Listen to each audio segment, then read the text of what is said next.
এবারের এসএসসিতে ৩ শতাধিক বিদ্যালয়ে শূন্য পাশের ঘটনায় প্রতিষ্ঠানের পাঠদান ও ব্যবস্থাপনা নিয়ে হতাশা তৈরি হয়েছে। অভিভাবকরা বলছেন, অনিয়মিত ক্লাস এবং শিক্ষা উপকরণ সহ অবকাঠামো সংকটেই এসব প্রতিষ্ঠানে ফল বিপর্যয় হয়েছে। যদিও শিক্ষকরা দুষছেন অনিয়মিত বেতনকে। এবার মাদ্রাসা শিক্ষা বোর্ডেও শূন্য পাশ করা প্রতিষ্ঠান বেড়েছে উদ্বেগজনক হারে। সার্বিকভাবে শূন্য পাশ করা বিদ্যালয়গুলোর বিষয়ে তদন্তের উদ্যোগ নেওয়া হচ্ছে বলে জানিয়েছেন শিক্ষা অফিসের কর্মকর্তারা। তাহসিন তারিনের প্রতিবেদন। ২০২৬ সালের এসএসসিতে সারা দেশে ৩১২টি বিদ্যালয়ে কোনো শিক্ষার্থী পাশ করতে পারেননি, যা গত বছরের তুলনায় দ্বিগুণেরও বেশি। বিপুল সংখ্যক প্রতিষ্ঠানে শূন্য পাশের ঘটনায় উদ্বেগ তৈরি হয়েছে। সিরাজগঞ্জ সদর উপজেলার আল আমিন রহমানিয়া বি.আর আদর্শ মহিলা দাখিল মাদ্রাসা থেকে দাখিল পরীক্ষায় অংশ নেন ১১ জন শিক্ষার্থী, কিন্তু তাদের কেউই উত্তীর্ণ হতে পারেননি। শুধু এই মাদ্রাসায় নয়, জেলায় আরও ১২টি প্রতিষ্ঠানের একই চিত্র।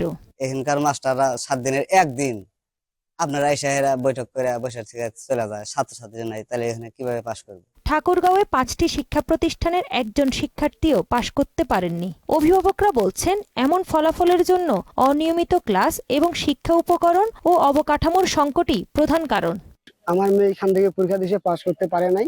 বেতন ভাতা নিয়ে জটিলতার কথা উল্লেখ করে এই বিষয়কে সংশ্লিষ্ট প্রতিষ্ঠানের খারাপ ফলাফলের জন্য দায়ী করেন শিক্ষকরা। তো বাচ্চা স্কুল আসে না, গাইড কিনে দেয় না ঠিক মতো, অভিভাবক আমরা খুব একটা সচেতন না। সরকার আমাদের যদি কাজ করা নিতেছে, কিন্তু আমাদের তো মজুরি দিচ্ছে না। মাদ্রাসায় শূন্য পাশ করা প্রতিষ্ঠানের সংখ্যা বাড়া নিয়ে কারণ দর্শানোর নোটিশ দেওয়ার কথা জানান সিরাজগঞ্জের অতিরিক্ত জেলা প্রশাসক। যে 13টি প্রতিষ্ঠানে ইতিমধ্যে আমরা তথ্য পেয়েছি যে শূন্যভাগ পাশের হার, সেক্ষেত্রে তাদেরকে আমরা কারণ ব্যাখ্যা করার জন্য নোটিশ প্রদান করব এবং তাদের কাছ থেকে এই কারণ ব্যাখ্যা করার জবাব পাওয়ার পরে সেই রিপোর্টটিকে আমরা মাদ্রাসা শিক্ষা বোর্ড এবং মাদ্রাসা শিক্ষা অধিদপ্তরে পাঠিয়ে দেব। এইদিকে পিরোজপুর সদর উপজেলার কদমতলা ইউনিয়নের পোরগোলা মাধ্যমিক বিদ্যালয়ে 8 শিক্ষার্থীর কেউই পাশ করতে পারেননি। তারা শিক্ষকরা বলছে যে সামনে যারা পরীক্ষা দিবে তারাও একজনও পাশ করবে না। শিক্ষকরা আমি মনে করি আরেকটু যদি সচেতন হইতো তাহলে আরো ভালো হইতো। দেশ জুড়ে শতভাগ ফেল করা প্রতিষ্ঠানের বিষয়ে প্রয়োজনীয় ব্যবস্থা নেওয়ার কথা জানান জেলা শিক্ষা কর্মকর্তারা।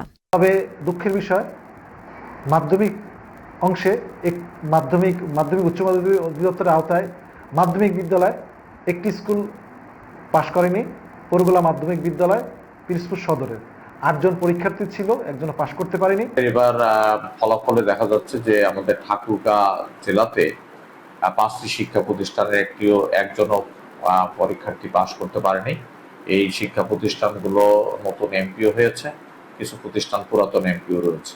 শিক্ষা প্রতিষ্ঠানে নিয়মিত পাঠদান না হলে কাঙ্ক্ষিত ফল পাওয়া কঠিন বলেই মনে করছেন সংশ্লিষ্টরা। তাহসিন তারিন, মোহনা সংবাদ।